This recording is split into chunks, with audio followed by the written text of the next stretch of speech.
I posebno dobrodošli na video. U današnjem videu radimo top 4 stvari koje vam mogu olakšati korištenje vašeg Samsung telefona. Tako da idemo započeti, ali poslije intra.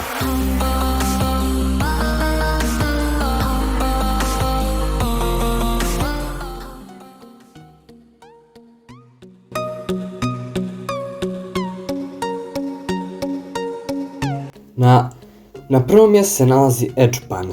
Znači, šta je Edge panel? To je ovo. Sad povučete ovdje i imate, evo ovdje su aplikacije koje su korištene, ovdje je vrijeme, a ovdje je lampa, libela i to. Tako da, idemo zatvoriti i da vam pokažem kako se to uključuje. Idete u postavke, nađete opciju ekran i skroz do kraja i ovdje vidimo Edge panel. Uđite ovdje detaljno i ovo će vama biti isključeno, vi ga uključite. I ovdje možete podešavati, na primjer, evo aplikacije, vrijeme, alat, to je što je kod mene.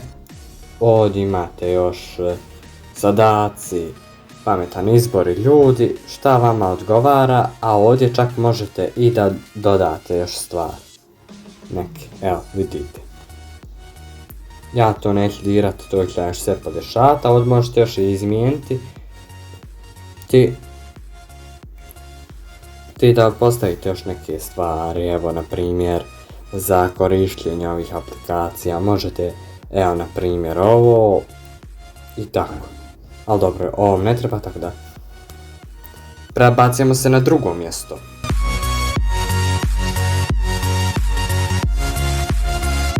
Na drugom mjestu se nalazi postavka za bočni taster. To jeste kada pritisnete dva puta desni taster ter zapaljenje i gašenje telefona da se nešto desi. I na primjer u mene je zapaljenje svjetla, može alfabrički je kamera. Tako da idemo sad podesiti. Kako se to podešava? Ulazite opet u podešavanje, napredne funkcije. I ovdje tražite bočni taster, evo treća opcija i brzo pokrenem kameru, to je ta opcija koja je stalno fabrički, ali mi možemo ovdje i pritisnete odmah u ikonicu za postavke i možemo staviti na primjer CSGO cases, evo i sad kad pritisnem brzo dva puta otvara se aplikacija. Ja se vratim nazad na lampu, tako da mi bude lakše. Jer ovako sa lampom je dosta lakše, po meni barem.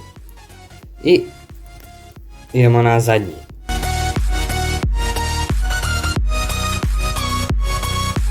Što se tiče zadnje postavke, u pitanje je da prevučete nadole za panel za obavještenje, to jeste da prstom prevučete bilo gdje na ekran, umjesto da i gore ovako se vraćate i penjete, tako da idemo da vidimo kako se to postavlja. Idemo u podešavanja, nalazimo opciju početni ekran, da vidimo samo gdje je to početni ekran i podešavanje početnog ekrana, da vidimo gdje nam je to. I evo ga, imamo sam malih samo tehničkih problema. I gdje smo stali? Kod početnog ekrana. Evo ga, prevuci nadole za panel sa obavještenjem. Evo, sad ću ja to isključiti da vidite šta to radi. Evo vidite, ovo kada prevlačim ovako, ne izbacuje ovaj panel sa obavještenjima, a kada to uključim, samo da se vratim, a kada to uključim i izađem, izlazi ovo.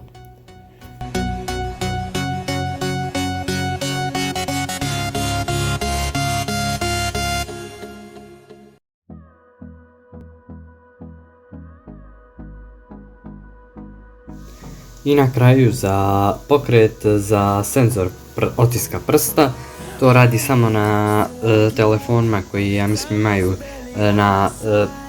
na prekidaču za paljenje i gašenje telefona i za ove koji imaju senzor otiska prsta kod kamere. Ja mislim da kod njih to radi. Tako da šta trebate uraditi da to aktivirate, idete u podešavanja, napredne funkcije i samo da se podsjetim šta ono, kretanje i podaci, da vidimo gdje je to. Evo, kretanje i pokreti i ovo zadnje uključite, vidite. Ovo je u mene od zada, tako da ja kad to povučem, izbaci. Tako da, to je to. Idemo završiti video. Tako da, to je to što se tiče ovoga videa. Nadam se da stavite like, podijelite ga s drugima, a mi se vidimo u sljedećih video. Imate veliki pozdrav! We could just fade away into each other's lives, and we could just fade away until we're all right, and we could just fade away into each other's lives, and we could just fade away until we're